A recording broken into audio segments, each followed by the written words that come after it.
বৃষ্টি বিলাস, হুমায়ুন আহমেদ। ষষ্ঠ পর্ব। সুলতানা। শামা জেগে আছে। একটু আগে ঘড়ি দেখেছে 3:10। চোখ জ্বালা করছে, যদিও চোখ জ্বালা করার কোনো কারণ নেই। সে চোখ বন্ধ করে আছে। রোদের দিকে তাকিয়ে থাকলে চোখ জ্বালা করার প্রশ্ন আসত। ঘোর অন্ধকার। যখন ঘুমুতে গিয়েছিল তখন গরমে শরীর ঘেমে যাচ্ছিল। মাথার ওপর ফ্যান ঘুরছে। রাত যতি বাড়ছে ফ্যানের গতি মনে হয় ততি বাড়ছে। দূরে কোথাও বৃষ্টি হচ্ছে কি? আশেপাশে কোথাও বৃষ্টি না হলে এতটা ঠান্ডা লাগার কথা না। শামা আবারও ঘড়ি দেখল।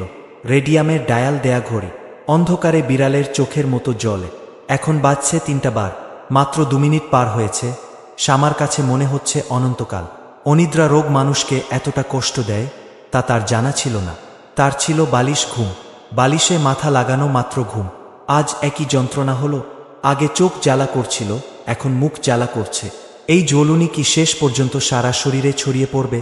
বিছানায় শুয়ে না থেকে ভেতরের বারান্দায় চলে গেলে কেমন হয়? ভেতরের বারান্দায় কাঠের চেয়ারটা আছে। চেয়ারের পায়াটা আবার ভেঙেছে। আব্দুর রহমান সাহেব আবার ঠিক করেছেন। এই নিয়ে 3 বার হল্লা। চেয়ারে বসে সকাল হওয়া দেখা। অনেক দিন সকাল হওয়া দেখা হয় না।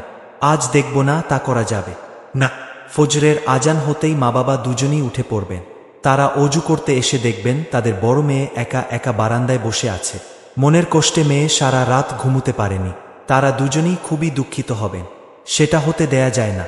শামা মনের কষ্টে ঘুমুতে পারছে না, এটা ঠিক না।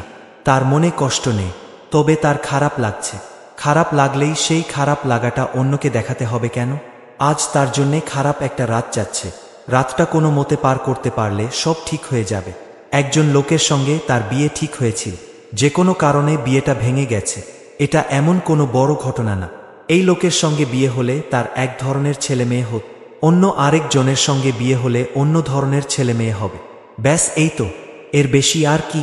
3:20 বাজে। এই শেষবার ঘড়ি দেখা। শামা ঠিক করে ফেল সকালে সূর্য ওঠার সঙ্গে সঙ্গে আতাউর নামের মানুষটার ব্যাপারে সে কিছু ভাববে না। আংটিটা ফেরত পাঠাতে হবে। ভাগ্যিস সে আংটি আঙুলে আর পড়েনি।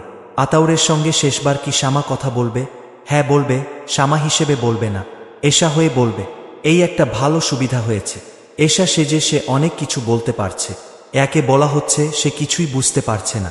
শামা ভেবেছিল বাসর রাতে পুরো ঘটনাটা আতাউরকে হাসতে হাসতে বলবে এবং মানুষটার হতভম্ব মুখ দেখবে। মানুষটা নিশ্চয়ই খুব লজ্জা পাবে। বিড়বিড় করে বলবে, তুমি এমন মেয়ে, আশ্চর্য। তখন শামা হঠাৎ শুরু করবে একটা ভূতের গল্প। সে খুব ভালো ভূতের গল্প বলতে পারে।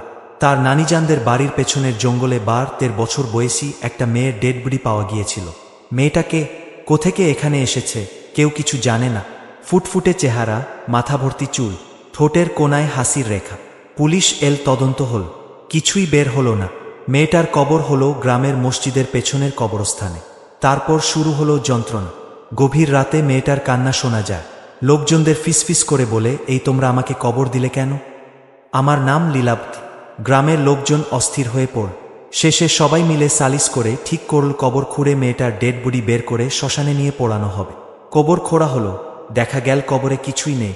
কাফনের কাপড়টা শুধু পড়ে আছে।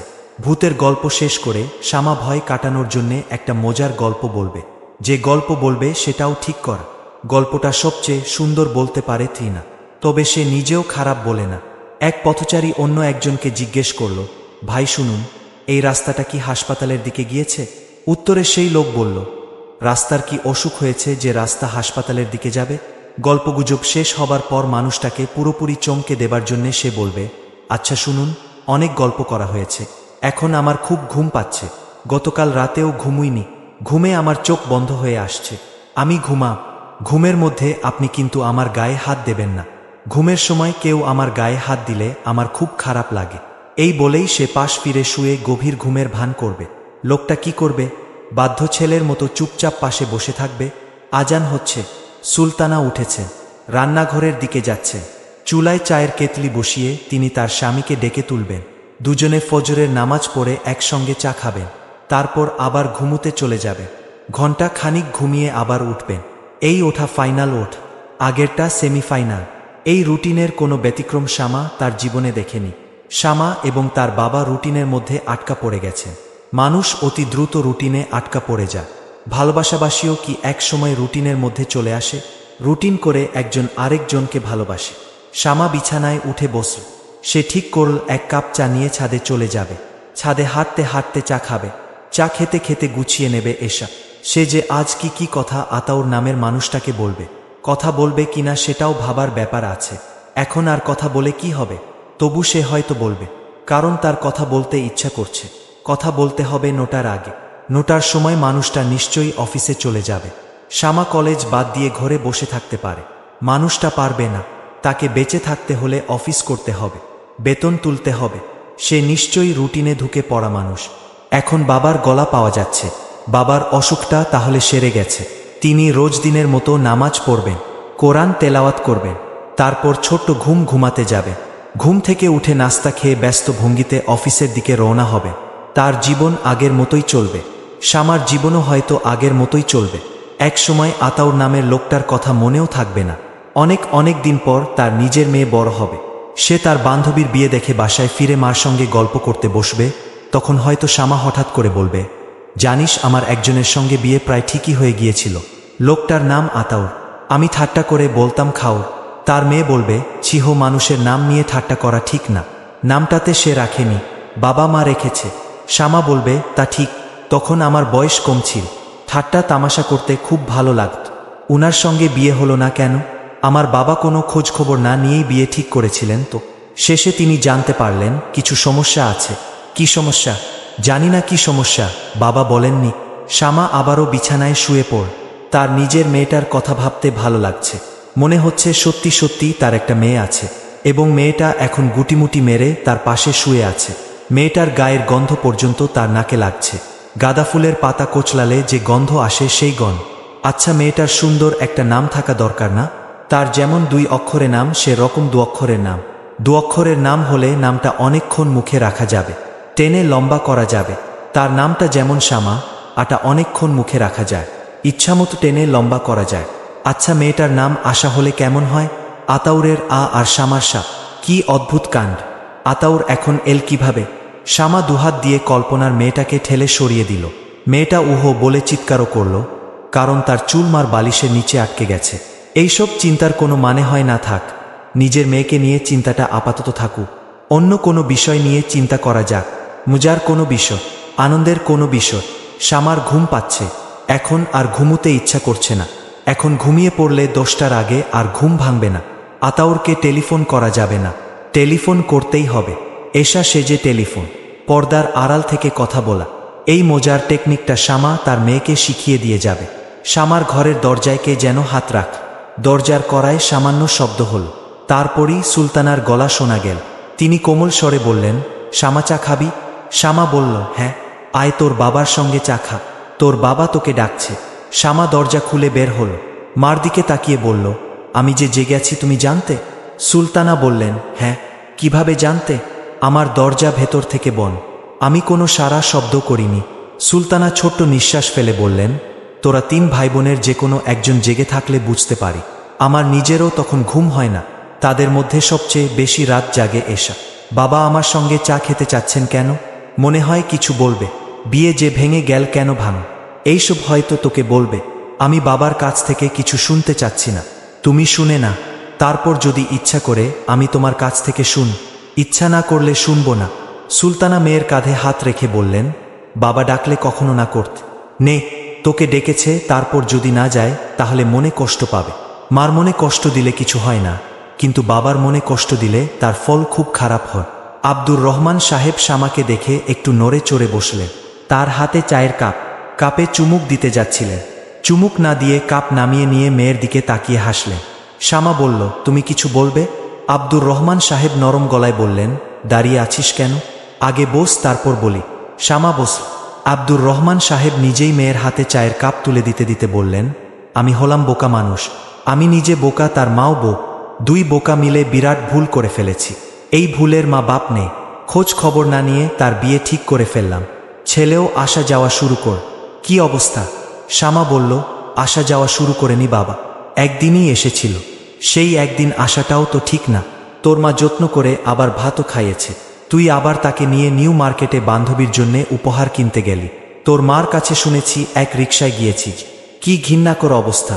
তোর অবশ্যই দোষ নেই, দোষটা আমার। আমি গ্রিন সিগন্যাল দেয়ার কারণেই তো বাসায় এসে ভাত খাওয়া শুরু কর। চিন্তা করলেই আমার কেমন যেন লাগে। একটা মানুষ একবেলা ভাত খেয়েছে, এটা এমন কোনো ব্যাপার না বাবা। কতজনই তো আমাদের বাসায় খেয়েছে, তাতে কি হয়েছে? আব্দুর রহমান সাহেব মেয়ের দিক থেকে দৃষ্টি ফিরিয়ে স্ত্রীর দিকে তাকালেন। হতাশ গলায় বললেন, অনেক কিছুই হয়েছে, এ তো নর্ম্যাল ছেলে না। সুলতানা হতভম্ব গলায় বললেন, পাগল মানে? মাথার অসুখ প্রায়ই হয়, তখন কাউকে চিনতে পারে না, দরজা তালাবন্ধ করে রাখতে হয়। এমন অবস্থায় এরা অসুখ গোপন করে বিয়ে দিতে চাচ্ছিল।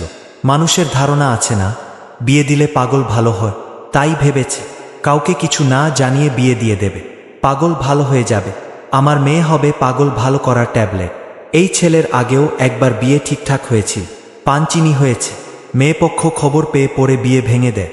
গতকাল আমি ছেলের বড় বোনের কাছে গিয়েছিলাম, তিনি ঘটনা স্বীকার করেছেন। ছেলে যেমন বজ্জাত, আত্মীয় স্বজনরাও বজ্জাত। ধরে এদের চাপকানো উচিত, জুতা পেটা করা উচিত। এরা শিয়াল কুকুরেরও অধ। শ্যামা বলল, এইসব কেন বলছো? বলবো না? না বলবে না? বিয়ে ভেঙে গেছে, ফুরিয়ে গেছে, গালাগালি করবে কেন? আমি এমন কি গালাগালি করলাম? তুই এত রাগ করছিস কেন? জানি না কেন রাগ করছি, আমার ভাল লাগছে না। বাবা আমি উঠলাম। আব্দুর রহমান সাহেব চাপা গলায় বললেন, ছেলে যোগাযোগ করার চেষ্টা করতে পারে, উল্টাপাল্টা বোঝানোর চেষ্টা করতে পারে, একেবারেই পাত্তা দিবি না। কি সর্বনাশ! আমার মেয়েটাকে আরেকটু হলে একটা পাগলের হাতে তুলে দিচ্ছিলাম। শ্যামা বাবার সামনে থেকে উঠে চলে এলো। হ্যালো, আমি এশা। বুঝতে পারছি। তুমি কেমন আছো? আমি ভালো আছি। আপনার গলাটা এমন লাগছে কেন?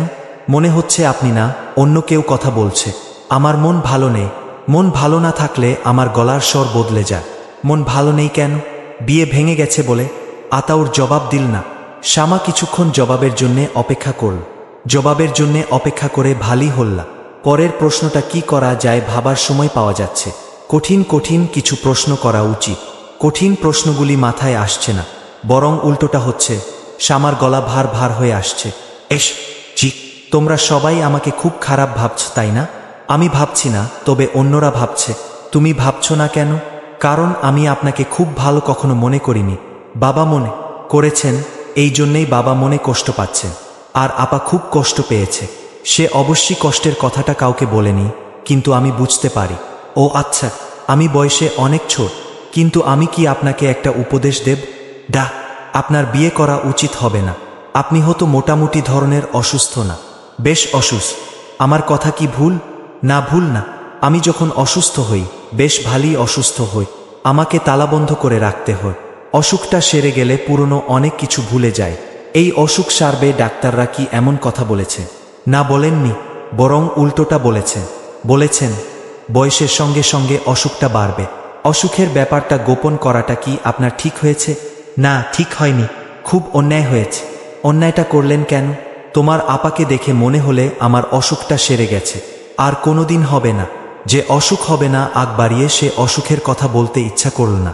আপার আগে আপনার আরও একটি মেয়ের সঙ্গে বিয়ের কথা হয়েছিল, তাদেরকেও আপনার অসুখের কথা জানাননি। ওই মেয়েটিকে দেখেও কি মনে হয়েছিল আপনার অসুখ সেরে গেছে? আতাউর চুপ করে রইল। এশা বলল, আচ্ছা থাক, এই প্রশ্নের জবাব দিতে হবে না। আপনি কিছু বলতে চাইলে বলুন, আমি টেলিফোন রেখে দেব। আমি তোমার আপার সঙ্গে একটু কথা বলতে চাই, তুমি কি ব্যবস্থা করে দেবে? তাকে দু একটা কথা বলতে চায়। কি কথা? এটা তোমার আপাকে বল, তোমাকে না। আপার সঙ্গে কথা বলার সুযোগ পাবেন না, কারণ আপা আপনার সঙ্গে কখনো কথা বলবে বলে মনে হয় না। তাছাড়া আপার অন্য জায়গায় বিয়ের কথাবার্তা হচ্ছে। ছেলের নাম আশফাকুর রহমান, ছেলে মেরিল্যান্ড ইউনিভার্সিটির টিচার। মনে হচ্ছে বিয়েটা হয়ে যাবে। এই অবস্থায় কি আপার উচিত আপনার সঙ্গে যোগাযোগ রাখা? উচিত না। আমি আজ রাখি, আপনি ভালো হয়ে যান, এর বেশি আর কি বলবো? সেটা সম্ভব না, আমি খুবই অসুস্থ। শোনো এশা, তোমার সঙ্গে সরাসরি আমার কখনো কথা হয়নি, শুধু টেলিফোনে কথা হয়েছে। শুধুমাত্র তোমার কথা শুনে আমি তোমাকে যে কি পরিমাণ পছন্দ করেছি সেটা একমাত্র আমিই জানি। তোমাকে আমার মনে হয়েছে খুবই কাছের একজন। এখনো কি মনে হচ্ছে? হ্যাঁ, এখনো মনে হচ্ছে। বড় আপার বিয়েতে আপনাকে দাওয়াত দিলে আপনি কি আসবেন? হ্যাঁ, আসব। আপনার লজ্জা করবে না? করবে। তারপরেও আস। তোমার আপার কাছে শুনেছি তুমি একটা ছেলেকে খুব পছন্দ কর। তোমরা খুব শিগগিরই নাকি বিয়ে করবে। তোমার বিয়েতেও আমি আসব, দাওয়াত না করলেও আসব। শ্যামা টেলিফোন নামিয়ে রাখল। সে অবাক হয়ে লক্ষ্য করল তার চোখ দিয়ে পানি পড়ছে। নিজের ওপরেই তার রাগ লাগছে। এর কোনো মানে হয়? কেন তার চোখ দিয়ে পানি পড়বে?